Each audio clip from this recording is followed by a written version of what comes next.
Do you want a stronger, more connected marriage without having to schedule appointments, pay a hefty fee, or find a babysitter? Connected and Committed is a 6-week self-study course designed to help you break unhealthy cycles, communicate with clarity, rebuild trust, and reignite intimacy on your own. Each week, you will dive into 3 powerful recorded coaching sessions, practical exercises, and expert-backed strategies that create lasting change. Whether you're feeling disconnected or just want to deepen your bond, this course is going to guide you every single step of the way. Purchase grants you lifetime access and can be done with your spouse or on your own. Invest in your marriage today. Visit the link in the show notes to learn more. Marriage isn't supposed to feel like roommates, but it doesn't have to feel like a war either. Hi, I'm Cameron Alricki, certified marriage coach and a relationship expert. Every week on Married and Connected, I bring you real talk, hard truths, and practical tools you can start using right away. Whether you've been married 2 years or 42, this is where you'll find hope, encouragement, and steps that actually work. So let's make your marriage feel good again, starting right now. Hey friend, welcome back to another episode of the Married and Connected podcast. I'm your host, Cameron Thompson Alricki, and today I am so incredibly glad that you are here because we are going to jump into a very common topic that I see while working with couples, and it's going to be a little bit heavy. I'm not going to lie. It's going to feel like a gut punch, but I promise you that is a punch delivered with so much love because I have been exactly where these couples are. That's what makes me so equipped to help them. And if you are someone who is dealing with a lot of resentment, I have been where you are too. I know where you're sitting. I know how bad it feels and how crappy you feel every single day. I also know that there is a profound amount of freedom on the other side of this. So again, today we are talking all about resentment, what it looks like, what it feels like, that tight chest when your husband walks through the door or your wife walks through the door, and immediately it's what are they not doing? What are they not doing well? It's the silent scorekeeping that you keep in your head all the time of who worked harder, who's carrying more, who paid for more, who's managing the kids more, who's sacrificing more. And you start to just feel like you are carrying the entire weight of the world on your shoulders. And your partner's just there, hanging out, getting their cake and eating it too, existing. And this is more than that drifting into the roommate phase. It's not even a peaceful coexistence. It's like the Cold War in your home.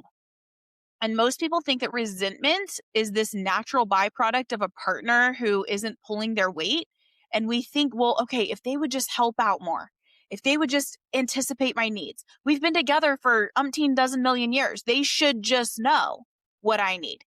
If they would be more present, I wouldn't be so angry. I wouldn't be resentful. If they would control their emotions, then I would be okay. And I'm going to hold your hand when I say this.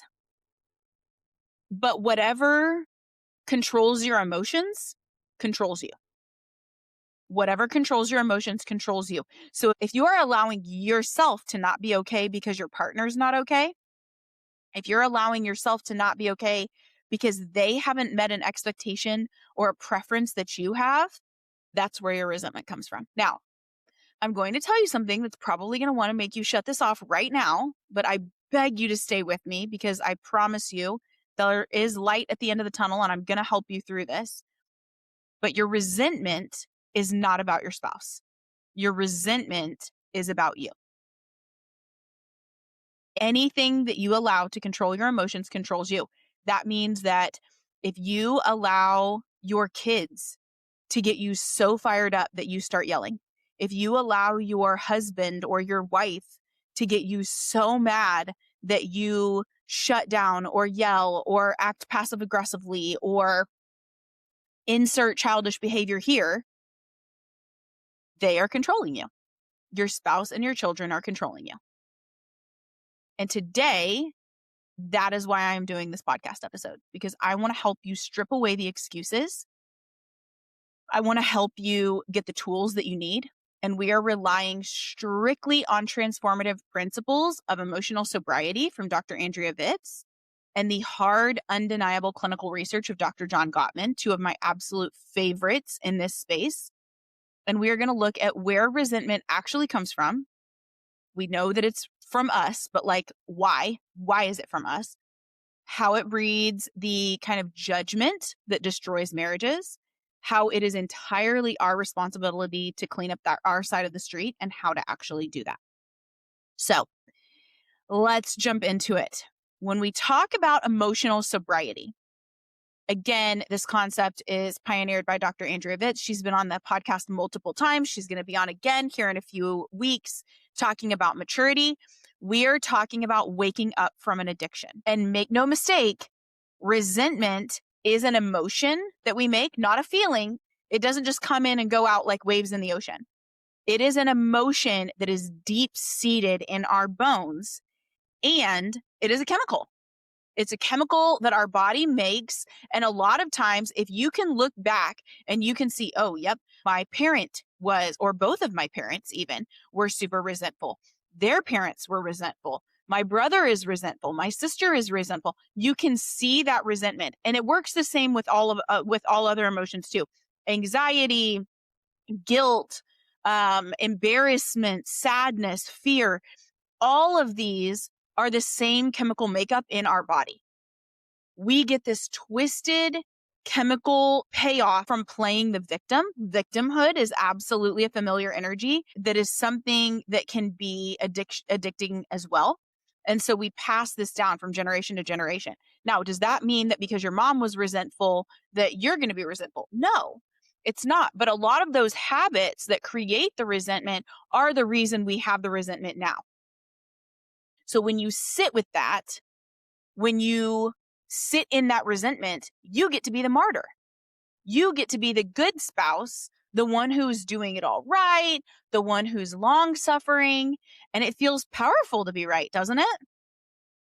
But the emotional sobriety portion of this demands that we stop drinking that poison. Victimhood, being a martyr, being self-righteous, being the good spouse, all of those are self-beliefs, many of which are trauma-induced from our childhood.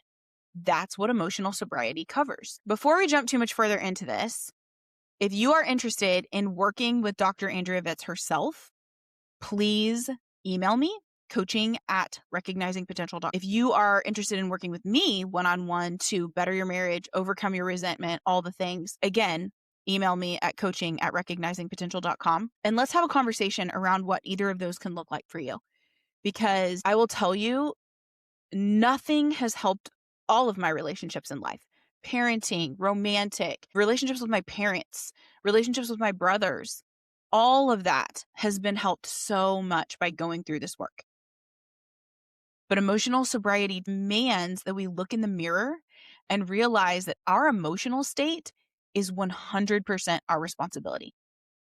It is not your fault what happened to you before the age of 18. But it is 100% your responsibility to work through that. And here's the example that I give quite frequently. When I'm working with a couple, one of the first examples that I give them in their very first session is that we're all born with a suitcase. And it's this imaginary suitcase that we just drag around with us everywhere we go. And we stuff all of our experiences and our exposures and our education and all the things into it. And then when we find a partner, we get together and we dump both of our suitcases out in the middle of the living room floor. And we start to sort through it and say, what are we going to keep? What are we going to shove in a closet where nobody can see? What are we going to mold and adapt? What are we going to mesh together with your experiences, exposures, and education? What are we going to put out on a shelf for everybody to look at and admire when they come into our home? What are we going to completely throw away and burn? What are we going to do? What are we going to replace this with? All the things. Now, when we break up or we get a divorce, in a hurried huff, we grab all of our stuff, but we end up grabbing some of their stuff too. And we shove it all in our suitcase and we take it on down the road to the next person. And what coaching does that is wildly different than therapy is I help you, Dr. Vitz helps you unpack all of that. We help you unpack that. We help you sort through it and say, do I even need this anymore? Is this adding more trauma to me than it's worth? Do I keep reliving that trauma? Or do I need to do something different? Where I've never believed that I've had a voice or a choice, or that I've been good enough, or that I'm lovable, or that I'm even rejectable in the first place. All of these things are common trauma-induced self-beliefs. And so when we go through those with you, when we unpack them for you, when we give you other tools that can negate the lie, then you have the ability to never feel resentment again. When you feel resentment bubbling up because the kitchen is a mess, or because you feel unseen or unloved or rejected, your brain is having a reaction based on your internal narrative, based on those self-beliefs, your own unmet expectations, your own refusal to set healthy boundaries or communicate cleanly. And maybe it's not even a refusal. Maybe it's the fact that you don't know how. Maybe it's the fact that you grew up in a family that didn't have boundaries.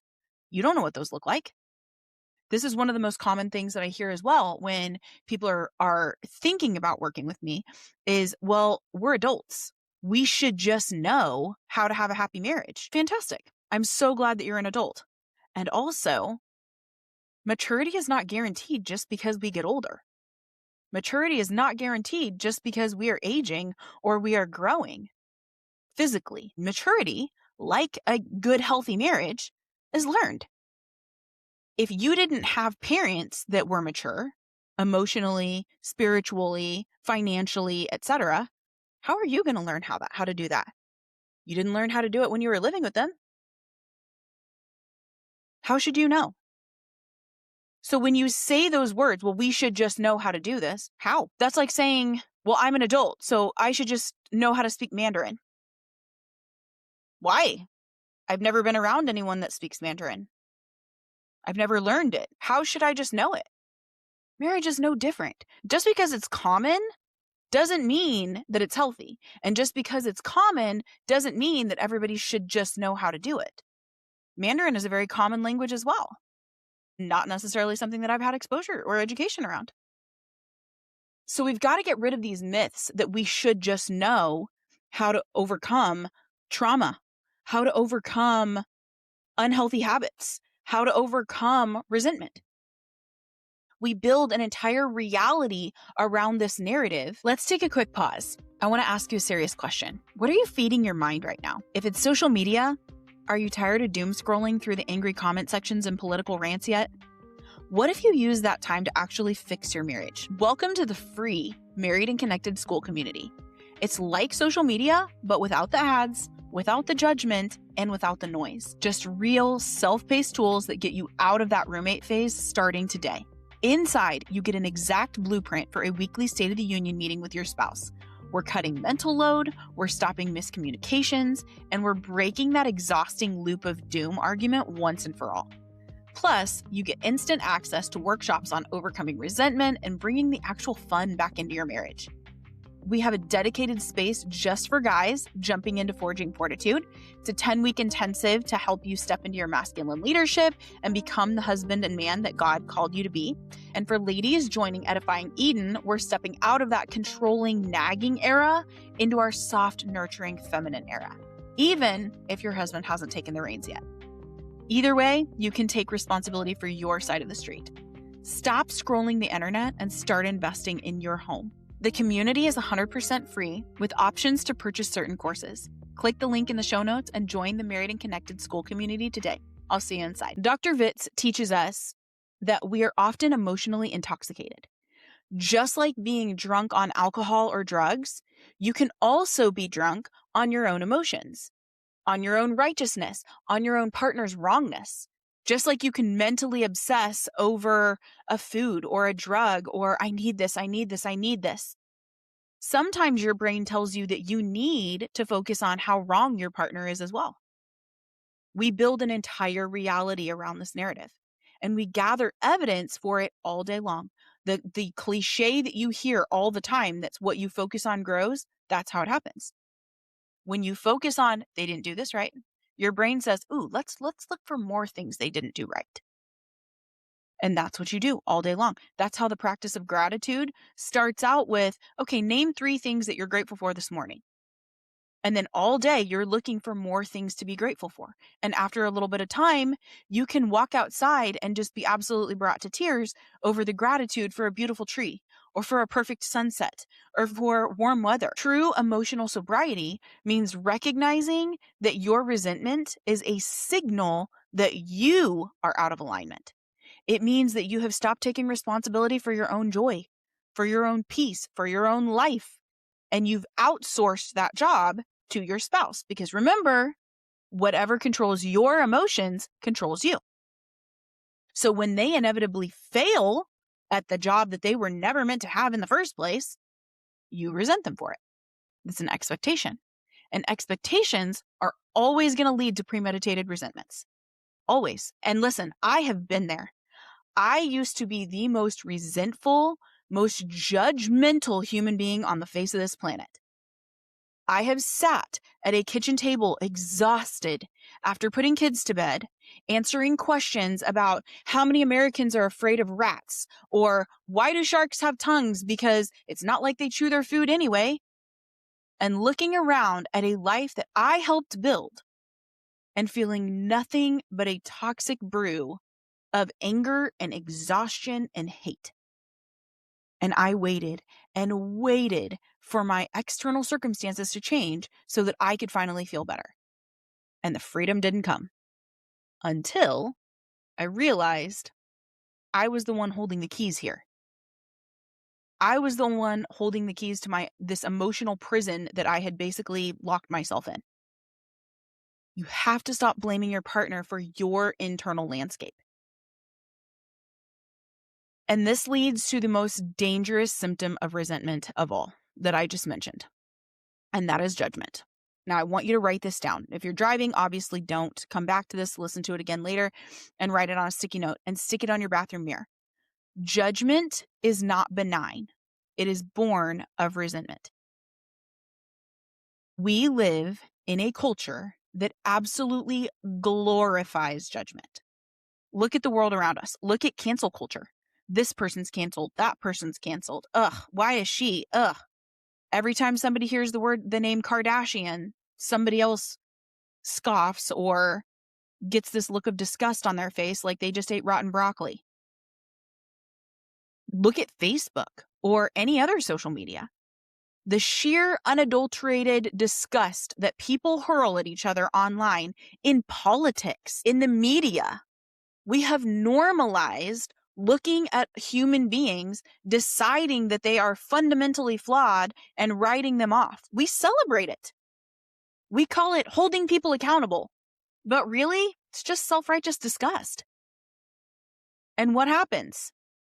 We take the exact same cultural macro level toxicity and we bring it into our bedrooms. And now we have that same micro level toxicity for our spouses. When you harbor resentment, you cannot look at your spouse neutrally. Every single thing they do is filtered through a lens of judgment, which is an emotionally triggered behavior. So in emotional sobriety, the way this works is you have, if we're going to reverse engineer this, that judgment is an emotionally triggered behavior that is based on a predominant accompanying negative emotion, a pain, which then leads to a feeling, which then leads to a filter, and again, we're going backwards here, which then leads to a common trauma-induced self-belief. You think they're disgusting because on some level you think you're disgusting. Anytime you're judging someone else, it's because you're judging yourself first.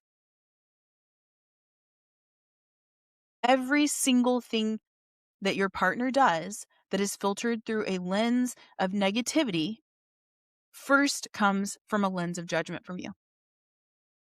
If they forget to take out the trash, it's not because they're tired or forgetful. Your judgment says, oh, it's because they don't respect me. If they want to relax on Saturday or even in the evenings after a hard day of work, your judgment says, well, they didn't work as hard as me, so they're just lazy and selfish. Dr. John Gottman, who has studied couples for decades can predict divorce with over 90% accuracy. And do you want to know what the number one predictor is? It's not fighting. It's not even anger. It's contempt.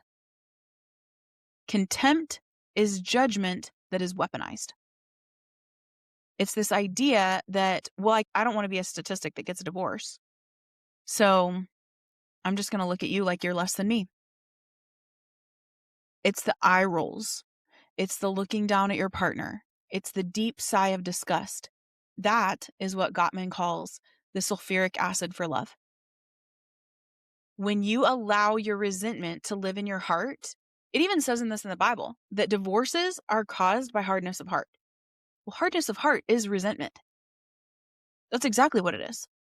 And when you allow that within yourself, it gives birth to judgment. And judgment matures into contempt. You cannot be connected to someone that you're constantly judging. It's impossible. You cannot have a happy, easy marriage with someone that you view with disgust. You are literally dissolving the foundation of your marriage with the acid of your own unsobriety. And that's exactly what Dr. Vitz helps with. So how do we stop? How do we cure this hangover of resentment and step into our emotional sobriety? Well, first, you have to drop the rock. You have to mourn the loss of your victimhood. I know that sounds harsh, but it is the truest thing that I can tell you. You have to give up the addiction, and you have to give up the satisfying feeling of being the one who was wronged and start having humility. Humility is the birth of everything great and positive and wonderful in your life. So instead of looking at your partner and saying, okay, you didn't do X, Y, and Z. Instead, you have to look at yourself and say, okay, was this actually an unspoken agreement that I had? That I wanted them to take out the trash, but I never actually asked them to take out the trash? Okay, I did ask them to take out the trash, but was I clear in my communication? Or did I just say, hey, can you take out the trash? Or did I say, hey, would you mind taking the trash out tomorrow morning on your way out the door? And even if I did ask, hey, can you take out the trash on your way out the door in the morning? Did I factor in that they had their hands full? That they got up, that they snuggled with me a little bit longer and didn't get out of bed right away. And then they were kind of rushing out the door just to get to work on time. So they forgot the trash in the mix of all that. Do I give my partner the benefit of the doubt? Have I ever forgot the trash? Have I ever been asked to do something and then I forgot it? Have I ever made mistakes? And if I have made mistakes, but not lately, am I sure, 100% sure, that I'm never going to make another mistake again? Because if you can answer all of those, then you start to see how you're no better than your partner. And if you still think that you're better than your partner, are you right up there next to Jesus? Because we probably need to meet. Because I know for myself and for everybody else that I've coached, hundreds and hundreds of couples over the last 8 years, if you truly come from a place of humility and you start taking 100% ownership of your emotional state, then the next time that you feel that flash of resentment, you literally stop walking. It's like somebody knocked the wind out of you. And then you can start asking yourself, what is the story that I'm telling myself right now? What is the narrative? What is the common trauma-induced self-belief? Is it that I'm unloved? Is it that I'm completely alone? Is it that I'll always be alone? Is it that I'm going to be abandoned, or that I'm stupid, or that I'm not enough, or that I'm not lovable, or that life is hard and it will always be hard, or that there's never enough time, money, love, energy, resources, whatever? Catch the judgment before it even leaves your mouth. Even better, catch the judgment before it even builds a complete thought in your head. Then you can start to apply Gottman's antidote to contempt. You build a culture of appreciation. Not too long ago, I had a couple come to me and the wife was pissed. Oh my God, she was so pissed. And she was like, we've been in therapy for like 2 years. And all she ever keeps telling me is that we just need to tell each other 3 things that we love about each other every day. I can't even look at him. I hate him so much. I can't even look at him. I was like, all right, then why are you married? She's like, well, we have kids together. And like, I've been a stay-at-home mom for the last however many years. And, I don't want to get a divorce. Okay, but do you want to be with this person? And she was like, well, yeah, I mean, he's a good dad. I was like, okay, have you ever thought that he's a good husband? Well, yeah. I said, okay, if you felt like he's a good spouse at some point, you can get back to that. If you've had love at some point, you can get back to that. She's like, okay, but why does this therapist just keep telling us to tell our partner whatever we like about them 3 times a day? And so I explained it to her that the contempt and the judgment and all of that, but it's called negative sentiment override. Your brain has quite literally been overridden by all of the negative things that you think about your partner. And that's what resentment is. That's why you get this feeling of like, oh my God, I can't even look at them because I just want to punch them in the face. Again, you can't feel deep resentment and deep gratitude at the exact same time. It doesn't work. Your human brain cannot hold space for both of those in the same time. So you have to aggressively look for what your partner is doing right. It's like driving a truck down a dirt road that's been rained on for the last 6 days. It's going to start to leave some pretty deep grooves. The more that you vent, the more that you complain to your partner, the more you complain to your mother or your friend, the deeper those grooves are going. But when you aggressively yank the steering wheel over to yank that truck out of those deep grooves and start making a new path where there is positivity and lightness, that is where you start to find strengths. And it's not about sugarcoating bad behavior. Let's get that straight right now. It's about regulating yourself. If there is a real issue, then preferences need to be discussed. Boundaries need to be set. This is where a lot of people get tripped up here, though, too, is when you say a boundary and they say, you can't follow half-naked girls on Instagram. That's not a boundary. That's a preference mixed with an ultimatum. Well, you can't go out with the guys unless I go too. That's an ultimatum. And you're now being their mother. Nobody wants to sleep with their mother. Okay? Conversations need to be had. Boundaries don't have anything to do with the other person. It's about what you're going to do. There's a fence around your yard individually. Hey, I'm not going to be in a relationship where my spouse gets validation from following half-naked girls on Instagram or any other social media outlet, or watches porn, or has an OnlyFans account. Not doing it. But then, here's the thing. The boundary is a fence around your yard, and it talks about what you're going to do, but there's also a consequence there. Boundaries without consequences don't mean anything at all. The other part of this is that when you set that consequence, you, by God, better be willing to actually move into that consequence. And that's the thing that I probably see the most, is that people will do a great job of setting a boundary. Hey, I'm not going to be yelled at. I'm not going to engage in a conversation where somebody is emotionally abusive. So the next time that this happens, I'm going to leave the conversation. I'm going to leave the house. I'm going to go stay at my mom's. I'm going to go get a hotel room. Because I work with so many couples that have dealt with infidelity, I see this a lot too, is, well, if you cheat again, I'm out. Well, then they cheat again, and it's, okay, Cam, well, we're here to see you because I said that I would leave, but I don't really want to leave. Well, guess what, friend? We teach people how to treat us. So when you set a boundary like that and you say, I'm not going to do X if this happens, or if this happens, I'm going to do this, and you don't actually follow through with that, you just taught your spouse, they're not actually going to do it. They're never going to leave. I can do whatever I want. You have to regulate yourself. You have to be able to self-soothe. And if you have an anxious attachment, you're not great at doing that. If you have a dismissive avoidant attachment, you are fantastic at self-soothing. Almost too good. Takes you a while. but you shut down emotionally and typically you stonewall in the process.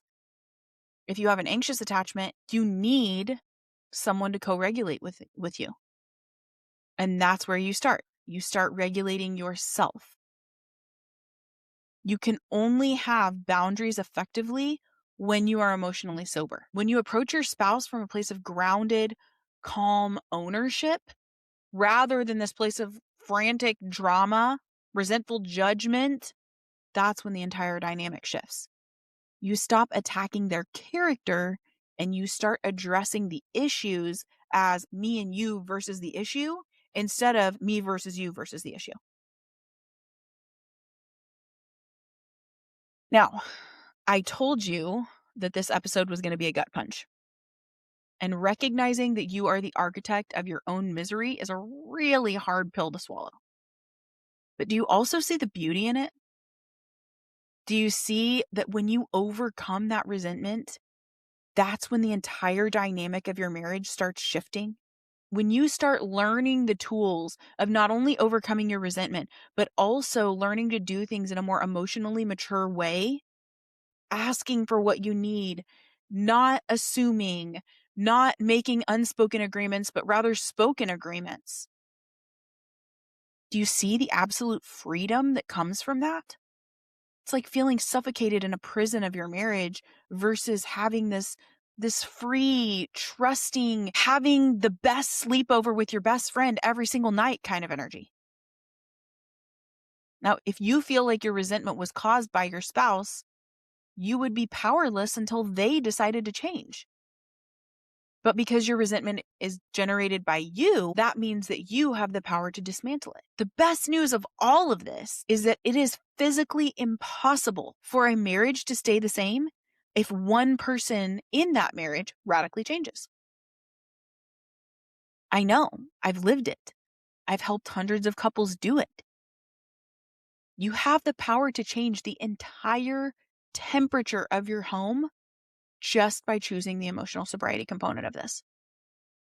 You can literally wake up tomorrow morning, look at the person sleeping next to you, and decide, I'm not going to do this anymore. I'm not going to sit here in judgment every single day. I'm not going to sit here believing that I am better than you in any shape or form. I want to be a partner. I want to be part of a team. I want to love you again. I want to be married to you. And you can decide to forgive them for being a flawed human being, because humility, so are you. And you can choose connection over being right.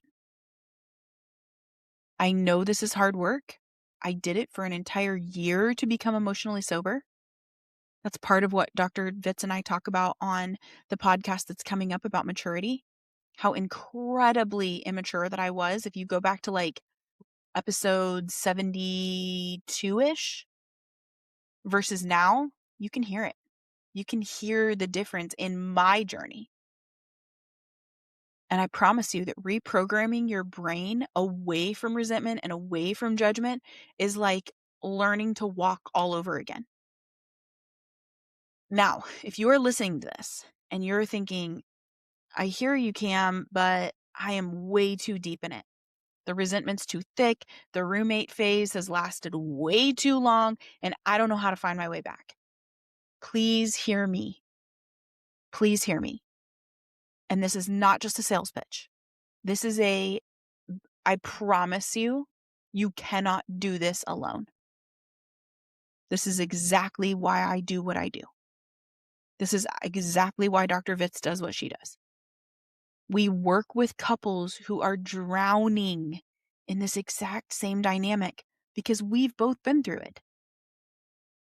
And we help you pull the poison out so that you can actually become best friends again.